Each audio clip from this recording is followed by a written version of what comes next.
Meu Deus, como eu tava com saudade de fazer algum vídeo. Pra quem não tá ligado, eu fiquei de fazer um vídeo sobre Chihiro e também sobre Fire Punch. E olha, eu ainda estou produzindo os dois vídeos. Inclusive eu terminei Fire Punch e eu quero fazer um vídeo muito bom, pois é uma obra que precisa disso. Mas nesse meio tempo eu tava ficando agoniado em ver o canal parado desse jeito. Eu fiquei, meu Deus, eu quero fazer algum vídeo. E aí eu pedi pra vocês me mandarem perguntas pra eu responder aqui. Então bora lá responder alguns comentários. O Memesis fez duas perguntas bem interessantes. Ele perguntou: qual é o pior mangá que você já leu ou anime que você já viu? Tipo, que simplesmente não indicaria pra ninguém. E a outra pergunta foi: que tipo de coisa você não suporta mais ver em animes e mangás? Algum clichê bobo, como um episódio de praia ou até um tipo de trama com o protagonista se tornando um vilão? Então bora lá. Cara, a primeira pergunta é complicado em questão de mangá, porque graças a Deus eu escolho muito bem as coisas que eu vou ler. E também eu era uma pessoa que lia muito pouco mangá, então eu tô mudando isso agora, sabe? Faz uns anos já, na real. Então, genuinamente, eu acho que eu nunca li um mangá ruim, não. É, todas que eu li eu adorei, sem dúvidas. Mas vai acontecer o momento de eu ler alguma coisa ruim, relaxa. Entretanto, isso é algo diferente pra anime. Eu não vou nem citar aqueles animes baits, tipo, sei lá, Boku no Pico e algum outro estranho que a galera indica pra baitar. Vou falar sobre obras que eu genuinamente achava que poderiam ser interessantes e eu achei bem ruins. E eu acho que quando eu penso nisso, a primeira coisa que vem na minha cabeça é Gleipnir. Ai meu Deus do céu. E olha, foi complexo assistir esse anime, porque não era algo que eu me divertia pra rir do quão ruim o anime era. Era algo que só me frustrava, me frustrava, me... Não vão assistir Gleipnir, sério. É uma obra que tenta ser tantos gêneros, mas que no final das contas não consegue ser nenhum, consegue fracassar em todos, que sinceramente me estressa muito. Ainda mais por a gente ter um design interessante do protagonista, por exemplo, eu acho legal esse design. E de ter uma história minimamente interessante também, mas ó, sério, nossa senhora, meu Deus. Outra anime que me irritou muito, que eu comecei a detestar, é com certeza Fumetsu no Nata. Esse, nossa senhora. Se eu fosse indicar, eu indicaria, sei lá, até o episódio 12 da primeira temporada. E ia falar pra você esquecer que essa obra existe, pois o que a gente tem dela adaptada no anime, sinceramente, começou muito bem e começou a ficar ruim demais. Bem ruim, bem ruim. Óbvio, não é um anime tenebroso, mas assim, tá longe de ser um anime bom. Jouran também é um que, Jesus amado. Eu lembro que eu tentava assistir esse anime focado, tentando prestar atenção. Eu não entendia porra nenhuma. É muito confuso, é muito mal explicado. O roteiro não faz sentido. Gente, esse aqui se pá é o pior dessa lista. E ele tinha uma estética super legal, uma animação muito competente, uma abertura muito interessante e é muito ruim. E acho que pra finalizar esse tópico eu poderia falar também de Darren Franks que uau! Que propagandinha safada, hein, pra tentar aumentar a taxa de notoriedade. Eu não posso mentir, Darren the Franks eu sempre achei estranho no início, pois tem muito et, né? Assim, é escancarado o et que tem nele. Porém, eu achava interessante a forma que o romance era construído e todo o plot. Era bem interessante o plot. Só que nessa reta final, todo mundo já sabe, né? Que a reta final estragou com certeza o anime. Com certeza, com certeza. Estragou muito, muito, muito. Então tem que citar ele, tem que citar ele. Novamente, ele não é tenebroso. Porém, falando de tenebroso, eu lembrei de um que é sim tenebroso. Que é Bubble. Nossa, gente, que frustração foi isso aqui, tá? Que frustração. A gente tinha uma staff maravilhosa pra fazer esse filme. E esse filme é muito ruim, meu Deus do céu, é muito ruim, é muito ruim, muito ruim, muito ruim. O filme não acaba. Nossa, ele é muito ruim esse filme, meu Deus. Ele é lindo, tá? Se você vê algum trailer, alguma coisa, saiba disso, ele é realmente lindo, muito lindo, mas ele é um filme ruim. Ele é realmente ruim. Nossa senhora, fiquei até triste agora. E eu acho que eu poderia até falar de Tekinoko, mas sinceramente eu estou com preguiça de falar sobre esse anime. Pau no cu do Makoto Shinkai. Agora, sobre clichês que me incomodam, mano. Tem alguns que, tipo assim, eu acho que nem é porque repete muito, mas é porque gera uma circunstância que eu detesto. Que é esse truque de algum momento da história o protagonista acabar perdendo a memória e ele virar uma outra pessoa, ele não tem a menor ideia do que ele tem que fazer, ele não tem a menor ideia de quem são as pessoas do lado dele, ele não tem a menor ideia do que estava acontecendo. Eu acho isso muito chato, sinceramente, e quando eu vejo que funciona bem uma obra é porque a obra realmente faz muito bem, sabe? Porque é algo que me incomoda muito. Você citou a parte da praia, sinceramente não tenho muito incômodo, eu acho engraçado isso. O que me incomoda mais também é todo o clichê que gira em torno de Ash, daquelas situações desconfortáveis, mas é pra ser engraçado. No grande geral, eu acho bem chato esses momentos. E outro que me enjoou muito é do protagonista apelão. O protagonista é muito forte. Nossa, isso. Ai. São poucas as obras que trabalham muito bem isso na minha concepção. E no grande geral é só algo genérico que tem uma porrada de obra assim que acaba me distanciando da obra. Às vezes a obra pode ser até boa, mas eu realmente olho para aquilo e já fico com preguiça. Eu não sei se vou falar seu nome certo, mas o Shanoni, ele perguntou: "Por que você não faz vídeo de outros mangás ou animes semanalmente?" E sinceramente, não sei a resposta disso. De mangá, na realidade eu sei a resposta, porque o único que eu estou acompanhando nesse momento semanalmente é Chainsaw, porque Hikaru lança mensalmente, então assim, fica mais difícil fazer desse jeito.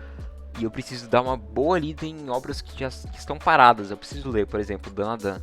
Agora sobre anime, é verdade, tipo, nunca parei de pensar na realidade. Eu acho que eu me sinto mais confortável em fazer vídeos grandes, né, quando eu tenho um material mais completo, ou seja, muitos episódios pra comentar ou um arco bem grande pra comentar. Por exemplo, você falou de Jujutsu. Eu tô vendo esse arco agora e pra mim tem muita coisa que é novidade.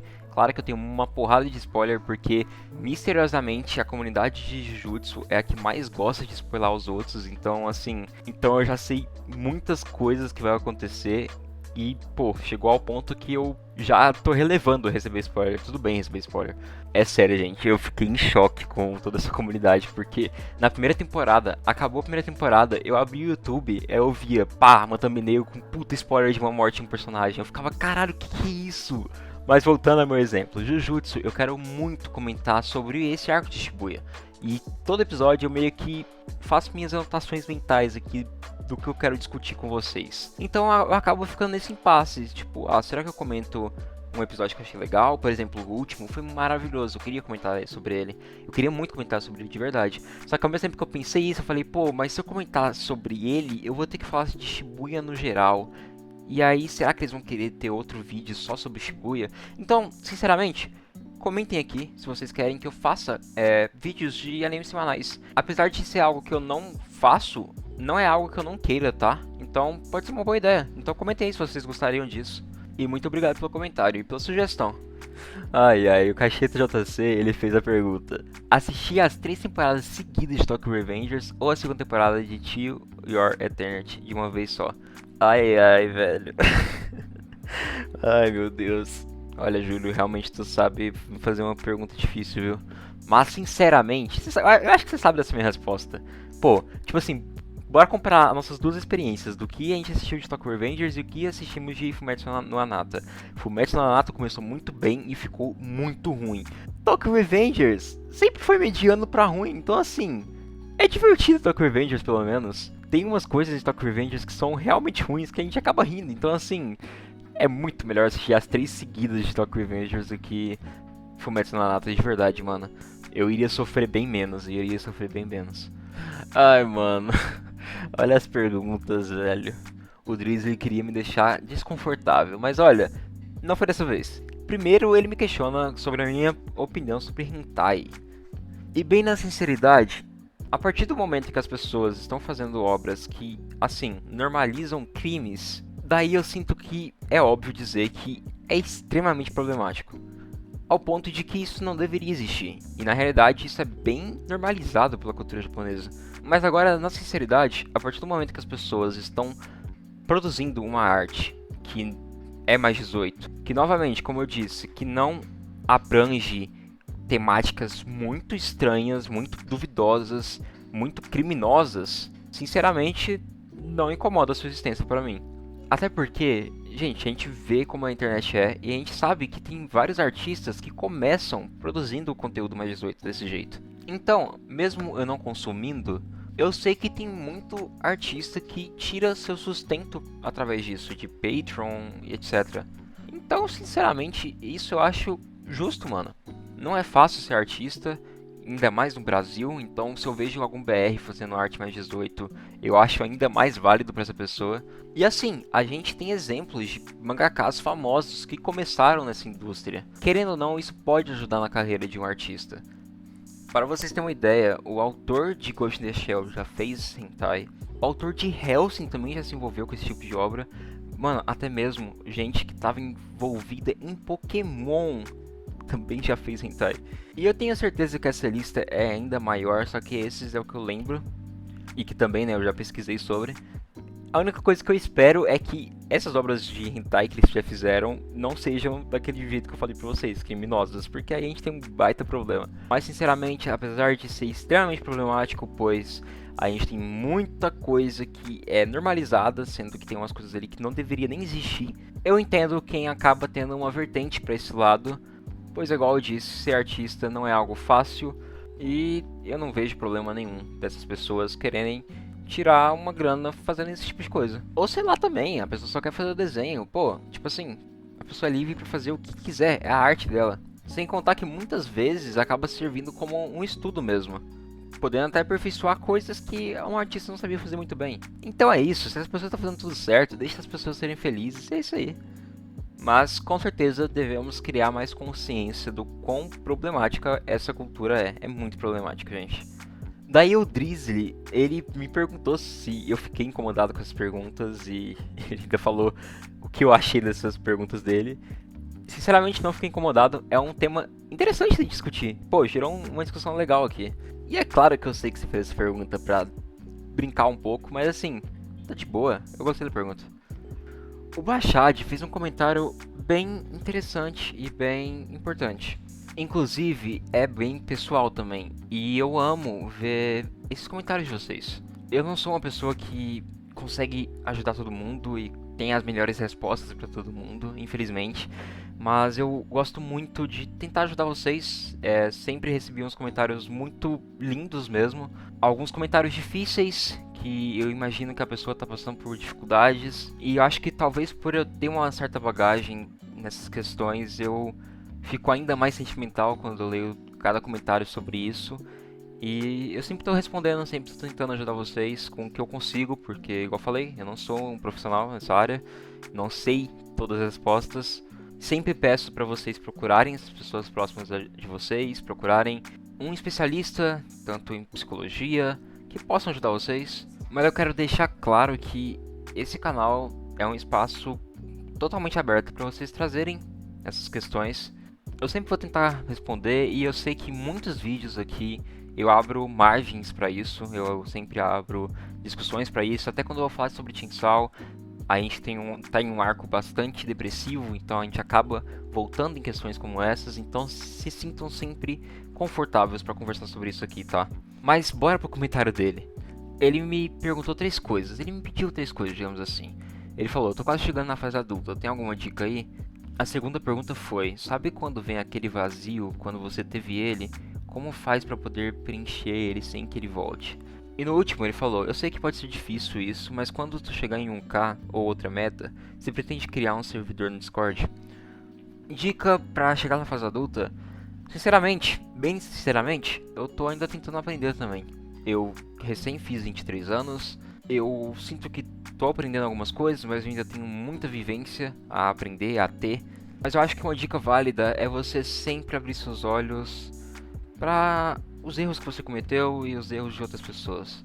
Errar, todo mundo vai errar, a gente vai fazer merda, e quando a gente vai chegando em um momento desses da vida, eu sinto que a gente deve tentar minimizar esse tipo de coisa.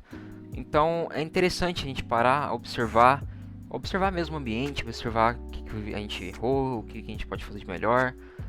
Não se cobrar pra caralho também, é só entender o que foi feito e o que você pode fazer, saca? Sem se cobrar desesperadamente também. Isso não é sadio, tá? Não é sadio mesmo. Uma das principais coisas que me atrapalham na minha vida e que trouxeram sérios problemas, foi ansiedade. Então, assim, não se pressione desse tanto, tá? E essa é a minha outra dica. Viva sabendo dos seus erros, sabendo do que você tem que acertar e entendendo que as coisas acontecem no momento certo, que a gente não precisa estar tão desesperado assim com o tempo. Por exemplo, eu tenho inúmeros sonhos que eu ainda quero realizar. É óbvio que me causa uma angústia muito grande em não poder fazer certas coisas que eu gostaria e principalmente também ajudar as pessoas à minha volta em questões monetárias mesmo. Mas eu sinto realmente que é bem importante a gente olhar para isso e entender que ok não ser tão rápido, sabe? O importante é a gente viver e dando nossos passos, independente da velocidade. O importante é só seguir em frente. E esse é um tipo de coisa que eu venho amadurecendo em mim desde a pandemia. Então eu acho que de dicas eu poderia falar essas mesmo. Sobre vazio, eu senti muito isso nos últimos anos. Não existe uma receita de bolo pra eu te passar as instruções certas e você conseguir preencher o vazio. É um pouco difícil comentar sobre isso, mas eu acho que a gente tem que entender sempre que a gente tem ciclos, né? Às vezes a gente entra em um ciclo muito merda na nossa vida e o vazio acaba vindo até nós. Aconteceu isso comigo recentemente, igual eu falei, e eu sinto que nesse momento eu tô nessa transição. E não tem uma receita, mas eu acho que entender que é um ciclo e que coisas ruins vão acontecer, mas elas também acabam, e que coisas boas também vão acontecer e também vão acabar em algum momento, é normal. Eu acho que é uma coisa que me ajuda. Eu tento desesperadamente, faz um tempo, a tentar sempre completar esse vazio, a não ficar vivendo, se sustentando ao medo. E nisso eu acabo percebendo que, mano, as coisas não é exatamente como a gente pensa. E isso vai tanto pra coisa boa e pra coisa ruim. Às vezes a gente tá numa situação tão horrível, mas mesmo assim a gente consegue tirar alguma coisa daquilo tudo. O que eu quero dizer é que tem muitas coisas ao nosso redor. Basta a gente ter cautela e visualizar melhor. É algo fácil? Não é algo fácil. É algo rápido? Não é algo rápido. Mas em uma hora ou outra acontece. E a maior dica suprema é procure ajuda mesmo. Procure conversar com alguém, se abrir. Eu sei que é muito difícil às vezes se abrir. É realmente difícil. Mas é importante. Evita a gente ficar se corroendo até demais. E, pô, se for preciso, sempre busque um psicólogo, se você tiver condição, né? Se você não tiver e tiver muito perdido em algum momento, ligue pro CVV. Mano, isso que é importante, tá ligado? A gente seguir, pode ser com a velocidade mais lenta do mundo, mas o importante é seguir. E sobre abrir uma sala no Discord, eu sinceramente acho bem interessante essa ideia. E provavelmente eu irei abrir posteriormente. Só que para isso eu quero ter a certeza que eu fiz um servidor confiável. Ou seja, um local tranquilo pra gente conversar, pra gente enviar nossos memes, qualquer merda, mas algo que tenha um formato para que não vire algo totalmente bagunçado e uma várzea, podendo render coisas muito desnecessárias. Então, eu quero lançar um servidor quando eu tiver tudo prontinho desse jeitinho, entendeu? Porque às vezes eu fico receoso desse Discord chegar em alguém e fazer algo ruim pra comunidade, pra todo mundo. Então assim, é algo que eu quero tentar fazer um filtro legal.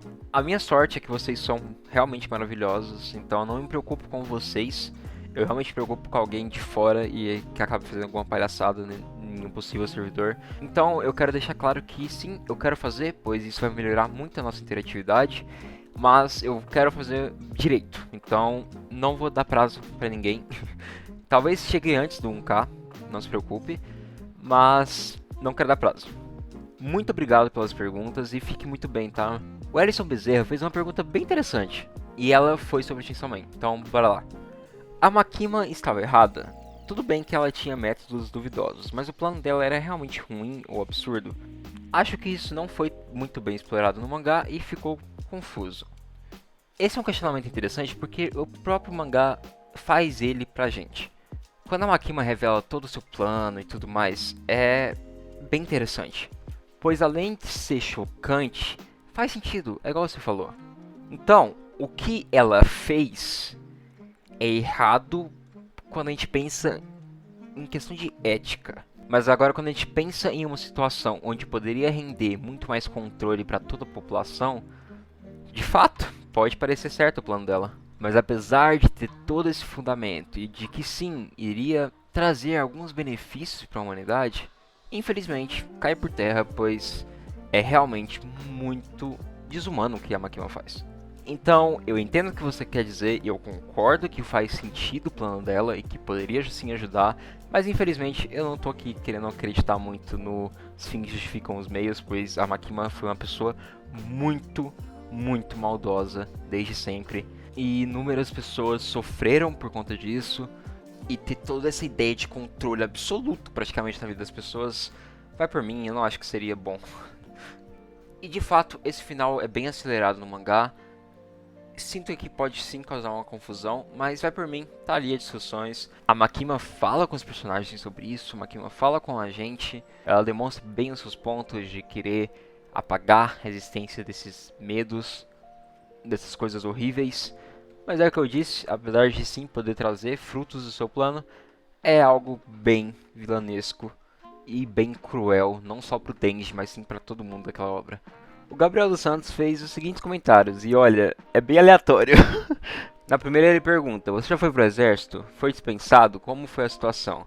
Segunda foi, você já teve uma paixão em alguém? Terceira foi, o que tu mais gostava de fazer quando você era mais novo? E a última foi, como você conheceu a cultura de anime? Cara, minha situação no exército foi tranquila, apesar de eu acho que todo mundo ficar com muito medo quando faz 18 anos, porque não é muita gente que quer ir. Mas assim, sinceramente eu tinha mil e um motivos pra ser dispensado, então foi muito simples e foi bem de boa. Então, infelizmente não tem nenhuma história emocionante pra falar sobre isso, foi realmente muito de boa. Sobre paixão, com certeza, já passei por situações assim, ainda mais que eu namoro. Mas agora se você tá querendo dizer, tipo, paixão de... Ah, a gente mais jovem, ensino médio, assim, total. Acho que todo mundo já passou por isso. Cara, o que eu mais gostava de fazer quando eu era mais novo, isso é muito complexo, mano. Porque, tipo assim, pô, eu acho que eu não tenho nada de diferente de muita gente, sabe? Então era o padrão, eu gostava de jogar pra caralho, eu gostava de assistir muita coisa, eu consumia desde pequeno muita coisa, muito filme, muito desenho e até mesmo anime. Mas eu também adorava ficar criando uma mini história e eu utilizava, sei lá, ou algum brinquedo mesmo, ou utilizava algum jogo mundo aberto e eu imaginava uma história diferente e eu ia traçando ela ali. Enfim, era divertido isso. E eu comecei a conhecer a cultura de anime realmente nessa época que eu era mais novo. A gente teve muita sorte na nossa época de alguns animes passarem na TV aberta, igual na TV Globinho ou no SBT mesmo. Então foi natural eu começar a conhecer Dragon Ball. Eu amava o GT, inclusive. Eu acompanhei ele inteiro pela TV Globinho, eu lembro disso até hoje. O Z, eu lembro que eu vi boa parte na TV, mas eu tive que pegar e procurar por fora naquela época mesmo pra conseguir assistir tudo. Mas um dos que mais eu tenho história com certeza é Naruto. Eu lembro até hoje de eu chegando da aula, esperando bater umas 2 horas ou 1 hora, não me recordo agora. Acho que era uma talvez. E aí começava Naruto. Nossa, era maravilhoso. Inclusive tem uma história engraçada, pois eu terminei Naruto pelo SBT, ou seja, eu tinha parado no arco do treinamento do Rasengan pro Naruto. E eu jurava que tinha acabado assim a história. Eu pensei, pô, acabou o anime, beleza, é isso. E eis que um belo dia eu chego na casa da minha avó e vejo meu primo vendo o Shippuden e eu fiquei, meu Deus, o que tá acontecendo aqui? Sério, eu lembro direitinho, mano. Ele tava no iniciozinho daquele episódio duplo. A gente tava vendo a perseguição do Deidara. Mano, caralho, velho, que loucura, mano. E eu lembro que, obviamente, eu fiquei em choque vendo o Naruto Shippuden, sendo que, tipo assim, eu nem tinha visto o final do anime. Aí depois disso eu fui, procurei, cacei alguma forma de baixar, colocar em CD e assistir tudo. Mas enfim, obrigado pelas perguntas. O Red Panda fez o seguinte comentário: você conhece Jagan? Se não, pretende ler e fazer vídeos sobre no futuro? Bom, bora lá. Eu já li um pouquinho de Jagan. Na época, mais ou menos, ele que tava lançando... Não, na realidade foi um tempo já. Eu acho que eu li em 2019, se fala. Não foi exatamente quando lançou, não. Mas, é igual eu comentei, né, ainda nesse vídeo, eu era uma pessoa que lia muito pouco mangá. Então, assim, eu li um capítulo e falei, ah, interessante, a arte é bonita, bem violenta. E aí, eu esqueci. Pra ser sincero, eu só lembrei dessa obra recentemente, porque me deu um plot twist, porque eu não tava me tocando que o autor de Blue Lock também é o Jagan, então quando eu descobri isso eu fiquei, caralho, é verdade, é ele. Mas, sinceramente, eu não sei se eu pretendo fazer um vídeo sobre por agora. Eu tenho muita coisa pra consumir. Eu tenho, por exemplo, Dandadan, eu tenho que ler Dandadan. Eu tenho que assistir Pluto, porque eu quero comentar sobre essa obra. E eu espero que ela seja boa, não vi ainda, não vi nada ainda. E tem outras obras na frente, tipo Sakamoto Days. Eu tenho que ler algumas coisinhas que eu tô com vontade de ler faz muito tempo e eu nunca tive a coragem. Tava com muita preguiça. Mas assim, eu vou sim tentar dar uma chance pra essa obra, mas não por agora. E aí, se eu achar interessante, eu posso sim trazer um vídeo. E pra fechar, o TechPix User perguntou: quais são os seus artistas favoritos? Cara, isso aqui é muito complicado, mano, porque eu não sei se eu devo focar em um tipo de artista, tipo um artista musical, ou pode ser geral, assim, sabe? E aí complicou tudo pra mim.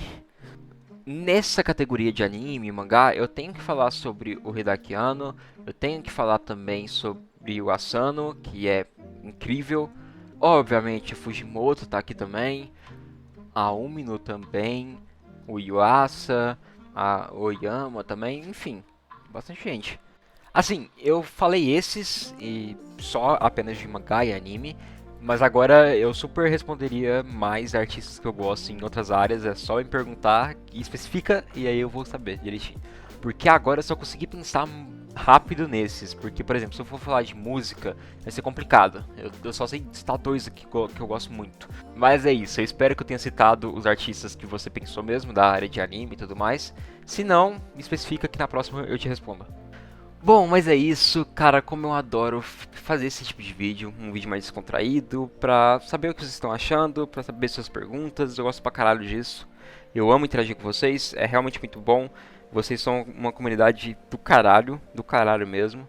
Eu só tenho a agradecer por isso e também pela oportunidade de eu conseguir fazer um vídeo desses e vocês receberem ele bem. Não se preocupem, vamos ter muito vídeo ainda. Eu tô, igual falei, tô preparando de Fire Punch e vai ser muito bom esse vídeo, eu tenho certeza disso.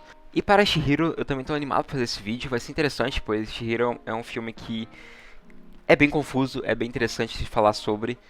Mas no mais, é isso. Talvez sim eu lance algum vídeo até domingo ou até segunda. Vamos ver, não quero fazer muitas promessas, mas é isso, vou tentar, pode ter certeza.